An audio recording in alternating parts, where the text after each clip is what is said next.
तथागत बुद्ध को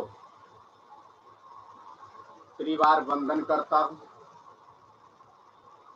परम पूज्य बोधिसत्व बाबा साहब डॉक्टर भीमराव अंबेडकर जी को एक बोधिसत्व के रूप में नमन करता हूँ। परम पूज्य अनागारिक धम्मपाल को मैं नमन करता हूँ। भंते संघरक्ष जी को मैं नमन करता हूँ और नमन करता हूँ मैं अपने नजदीकी आदर्श, मेरे लिए तो बोधिसत्व,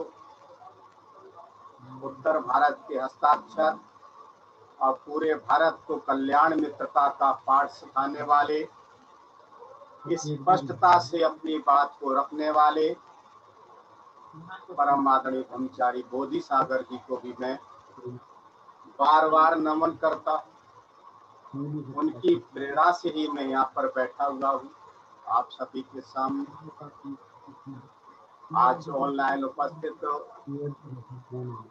मेरे संघ बंधु, संघ के वरिष्ठ ब्रह्मचारी विमल सिद्धि जी, ब्रह्मचारी प्रज्ञारश्मि जी, ब्रह्मचारी कर्मादित्य जी तथा अन्य सभी ब्रह्मचारी, ब्रह्मचारी, धम्म मित्र, धम्म भाइयों और धम्म बहनों, आप सभी का मैं हार्दिक हार्दिक स्वागत करते हुए आप सभी को मैं नमो बुद्धाय जय भीम करता हूँ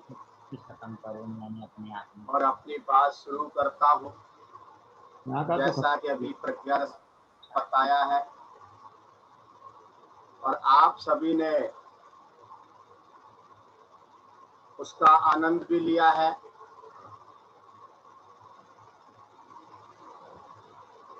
कल बहुत अच्छा कार्यक्रम रहा। लगभग 14 लोगों ने पार्टिसिपेट किया अपने अपने तरीके से। बुद्ध धम्म संघ के ऊपर अच्छे अच्छे गीत गाए और कुछ हमारे मार्गदर्शक मंडल के जो टीम है उन्होंने दिल्ली केंद्र के बारे में कुछ अच्छी अच्छी बातें बताई। जो भी घटनाएं अब तक होती रही हैं, अब तक 7 धर्मचारियों ने अपने अपने प्रवचन किए हैं। 4 धर्मचारियों ने अब तक प्रवचन किए। मैं उन सभी का फिर से साधुवाद करता हूँ, धन्यवाद करता हूँ। कुछ शिविर के रूप में और कुछ ध्यान के रूप में। कल एक प्रश्न आया था, परसों मुझे वो प्रश्न एक तरह से चिंतन में डाला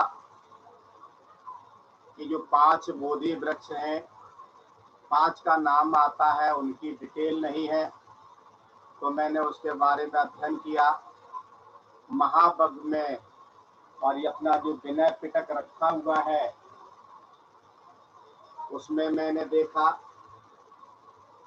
संबोधि के जो 5 वृक्ष हैं उनको भी मैंने देखा।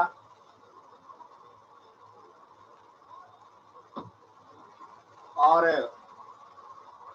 उसे पता चलता है कि वो 5 वृक्ष नहीं है, वो 4 ही है।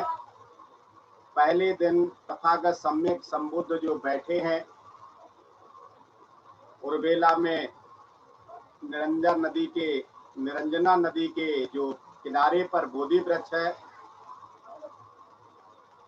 उसके नीचे बैठे और उन्होंने वहां पर लगभग 1 सप्ताह प्रति समुत्पाद का अभ्यास किया, अनुभव लिया है। यही प्रतीक समुत्पाद जो हो अंत में संबोधि में परिवर्तित होता है। और दूसरा जो वृक्ष है अजपाल वृक्ष है जो बरगद का है, उन्होंने पहले ध्यान का, प्रथम ध्यान का आनंद लिया है, बार बार अभ्यास किया है। और तीसरा जो है वृक्ष है जिसको मुचलिन कथा के नाम से जाना जाता है, वहां पर उन्होंने उस प्रति समुत्पाद का यानी मोक्ष का आनंद लिया है। और चौथा राजयतन वृक्ष है, यहाँ भी उन्होंने प्रति समुत्पाद का अभ्यास किया है। और 5वां अजपाल वृक्ष है, जो दूसरे वृक्ष के बाद में ये पांचवा वृक्ष जो फिर से अजपाल वृक्ष है, उसके नीचे बैठ करके उन्होंने आनंद लिया है। और ये सारी जो बातें हैं वो विनय पिटक में दी हुई हैं, उनको डिटेल में मैं भी नहीं बता सकता कि पांचों की अपनी कथाएं हैं, बहुत बड़ा वर्ग है। तो अभी तो मैं बस तथागत सम्यक संबुद्ध को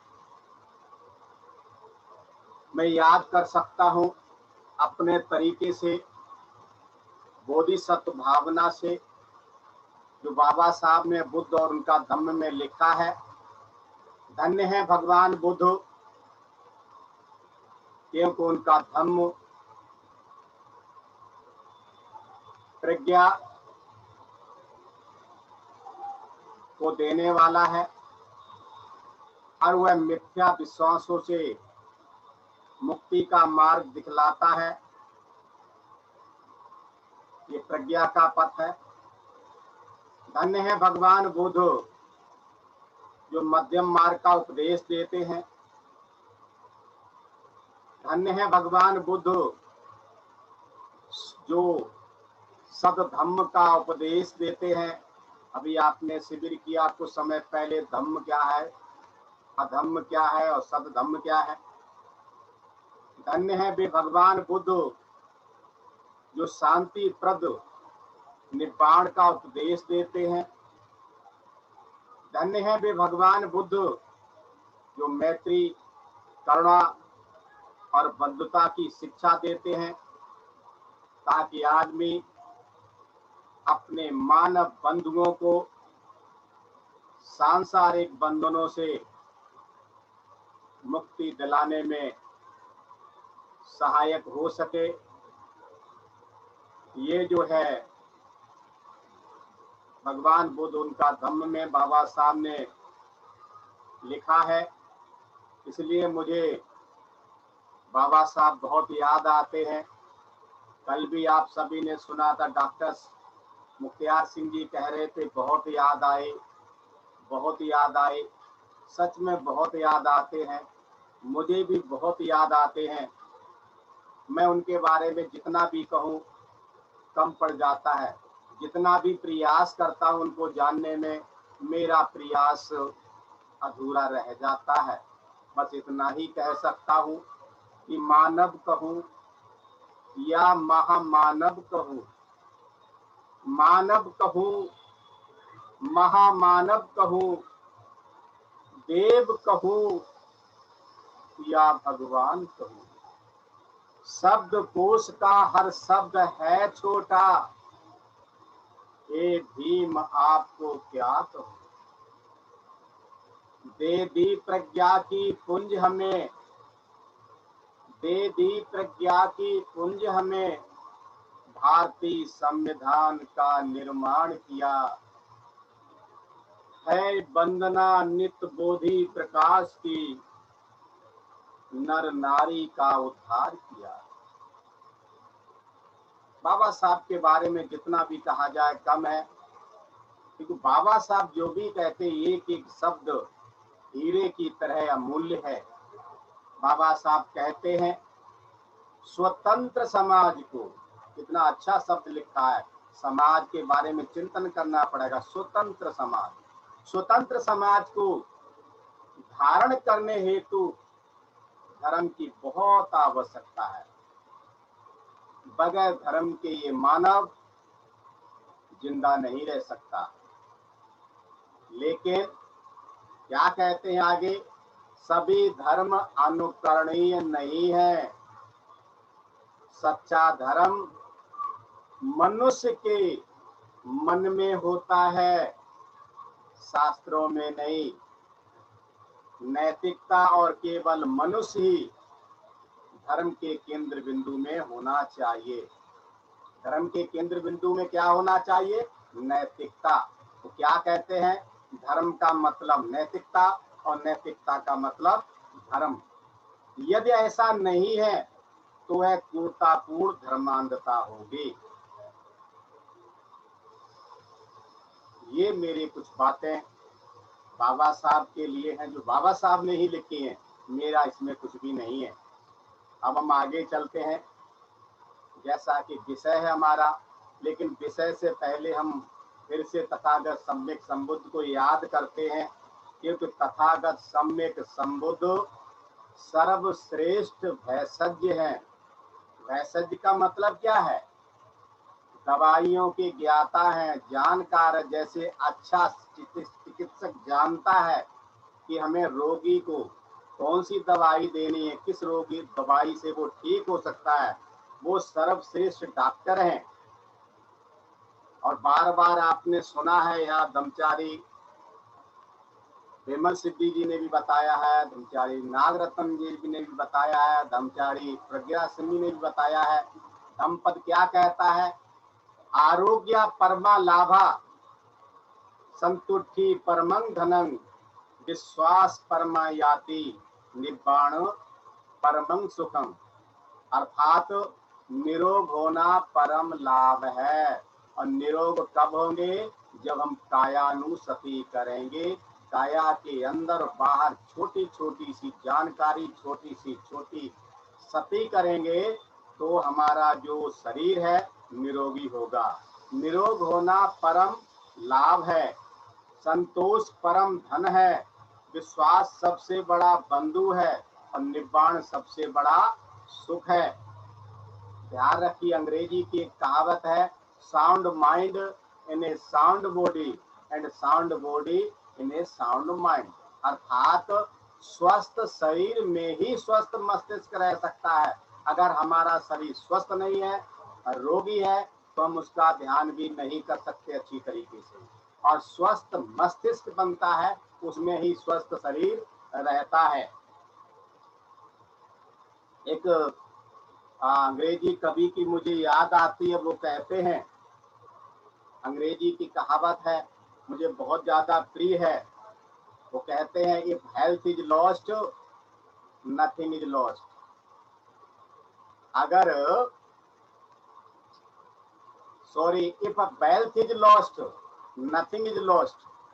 अगर संपत्ति चली गई है तो समझ लो कुछ भी अभी गया नहीं है, कुछ भी नुकसान हुआ नहीं है। If health is lost something is lost. अगर तंदुरुस्ती में कुछ गड़बड़ी हो गई है, बीमारी आ गई है, तो समझ लो अब आपका कुछ न कुछ नुकसान हो चुका है। और तीसरी लाइन है, if character is lost then think everything is lost.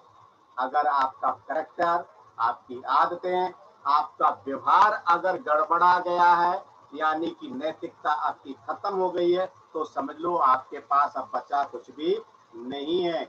इसलिए बाबा साहब की बात फिर से दोहराता हूँ, नैतिकता का मतलब है धर्म, और धर्म का मतलब है नैतिकता। तो भगवान बुद्ध तथागत सम्यक संबुद्ध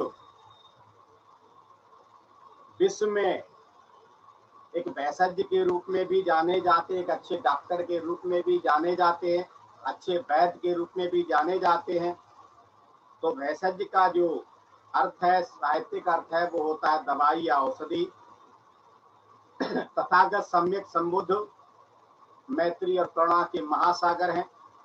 वे किसी का दुख नहीं देख सकते, किसी का दुख देखना भी नहीं चाहते हैं। इसलिए उन्होंने महाविनिष्क्रमण किया है और दुख मुक्ति का मार्ग खोज करके उन्होंने लोगों को बताया है। तो उनके जो गृह त्याग का जो मतलब है, हमें सीधा समझ में आ जाना चाहिए कि उन्होंने गृह त्याग क्यों किया है। क्योंकि उन्होंने दुख को महसूस किया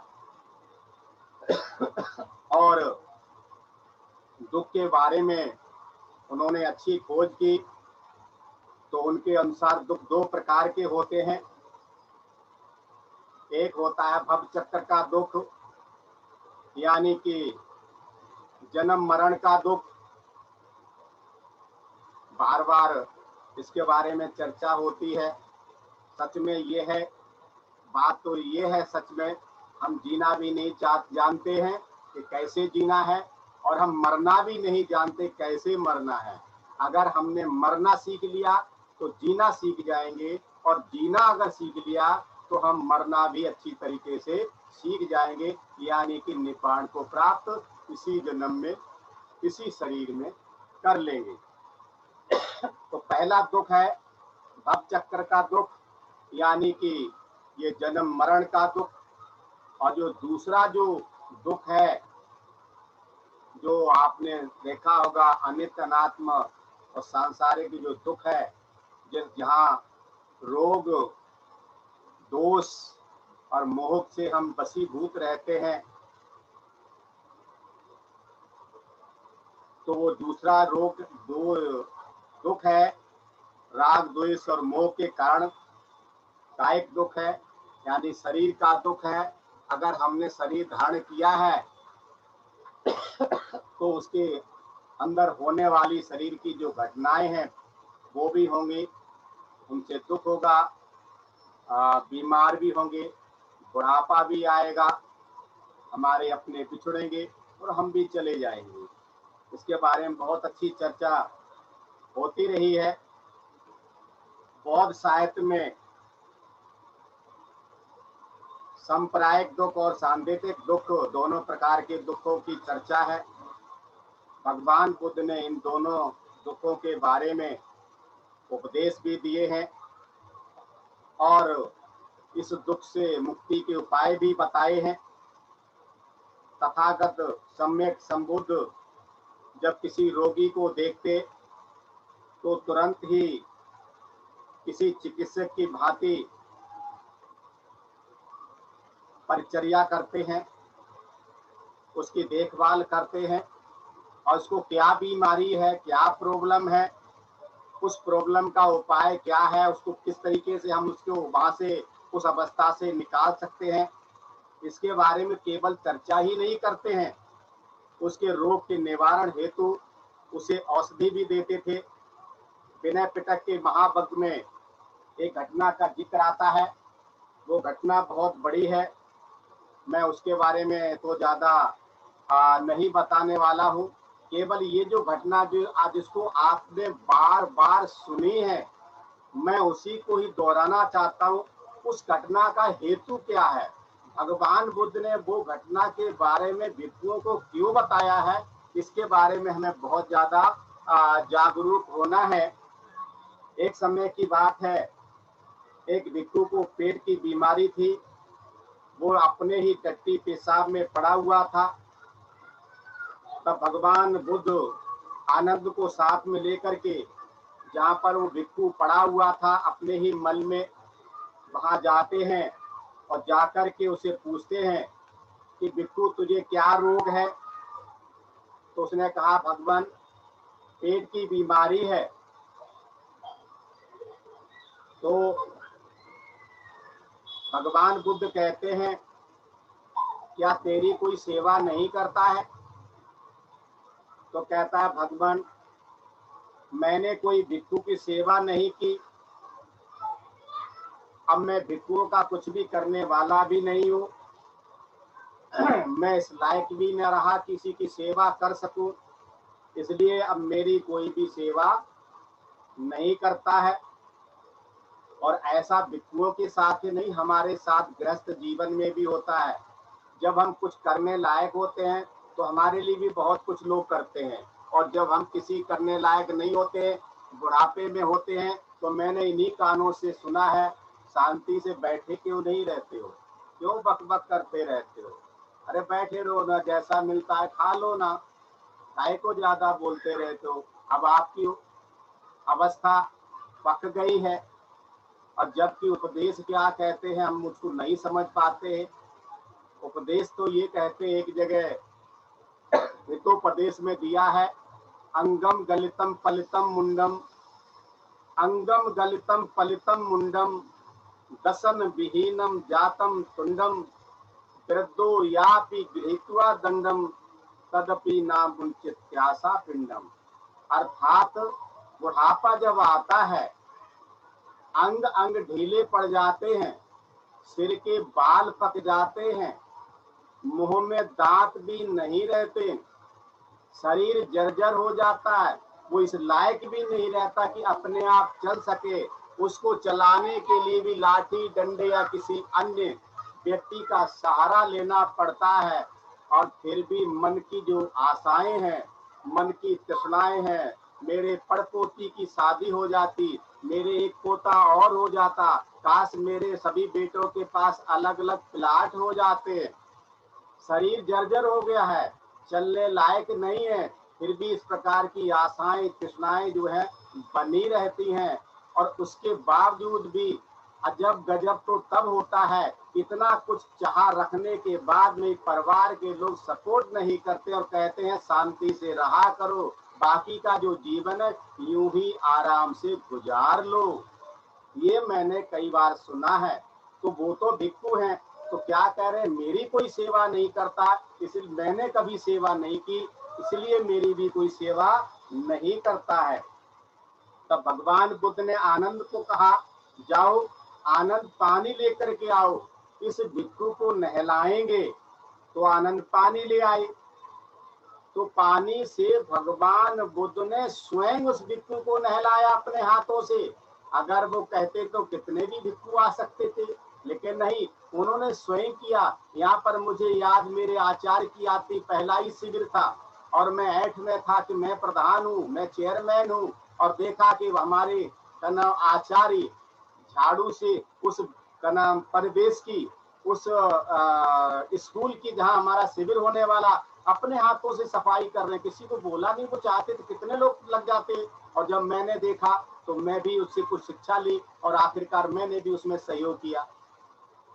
तो भगवान बुद्ध स्वयं उसको नहलाते हैं, फिर चारपाई को उसको लिटाते हैं और उस समय भिक्षुओं को इकट्ठा करते हैं। इकट्ठा करने के बाद जो उन्होंने बोला है वो हमारे लिए अनुकरणीय है आज भी। क्या कहते हैं भगवान बुद्ध, भिक्षुओं तुम्हारी माता नहीं, तुम्हारे पिता नहीं जो तुम्हारी यहाँ सेवा कर सकें। यदि तुम एक दूसरे की सेवा नहीं करोगे तो कौन करेगा। आप एक को एक दूसरे की सेवा करनी चाहिए।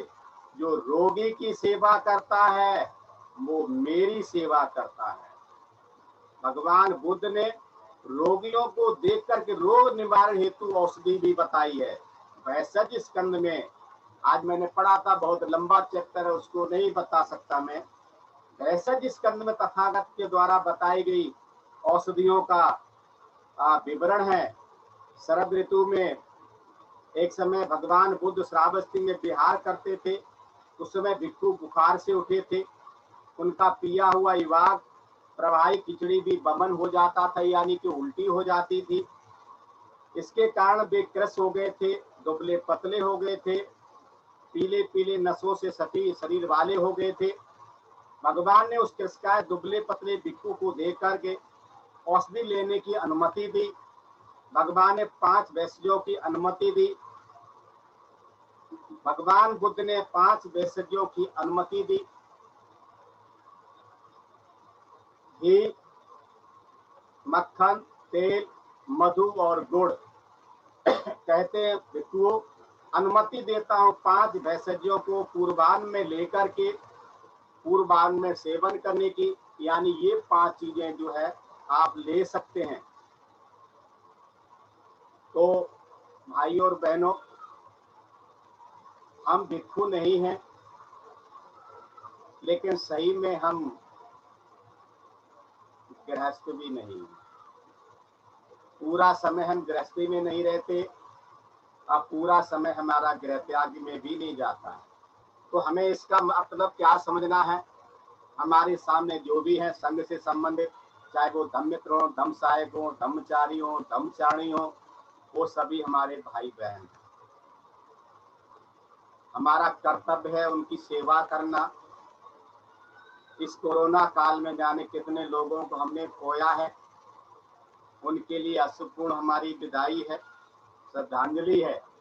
लेकिन उसके साथ साथ उनके परिवार पे दुख को दूर करने के लिए हम क्या क्या मदद कर सकते हैं, इसका भी हमें ध्यान रखना चाहिए। हमें मदद करनी चाहिए। सबसे पहली बात तो ये है कि हमारे मन में प्रश्न आना चाहिए, हम क्या कर सकते हैं? हम दूर हैं तो कम से कम सुख दुख के बारे में हेलो हाय हम कर सकते हैं।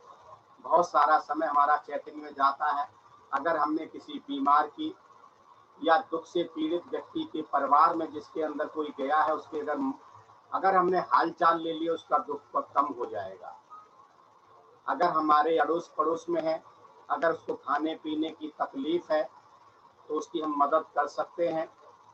अगर कोई हमारे बगल में ऐसा है कि जिसके घर में उसकी देखभाल करने वाला नहीं है, तो समय समय पर हम उसकी मदद कर सकते हैं। हम पैसे से मदद कर सकते हैं, हम समय से मदद कर सकते हैं। यानी कि किसी न किसी प्रकार से हम अगर हमारे मन के अंदर मदद करने की भावना है, बोधिसत्व की भावना है, तो हम उसकी मदद कर सकते हैं। हमारा समय गवाही नहीं दे रहा ज़्यादा बोलने में, तो बस यही कहना मैं चाहता हूँ कि सभी के लिए मंगल कामना होनी चाहिए। वो मंगल कामना कैसी हो? सब तियो विभजन्तु, सब रोगो विनशतु, माते भवन्तु राजन्, सुखी दीर्घायु भव, भवतु सब मंगलम, रखन्तु सब देवता, सब बुद्धानुभावेन सदा सुखी भवन्तु, भवतु सब मंगलम, रखन्तु सब देवता, सब धम्मानुभावेन सदा सुखी भवन्तु, भवतु सब मंगलम, रखन्तु सब देवता, सब संघानुभावेन सदा सुखी भवन्तु। साध साध साध। इसी के साथ मैं आप सभी का साधुवाद करता हूँ, अपनी वाणी को यही विराम देता हूँ। आप सभी ने ध्यान से सुन लिया, तो आप सभी का बहुत बहुत साधुवाद, धन्यवाद, पुण्यानुमोदन। मैं यहीं रुकता हूँ। जय भीम,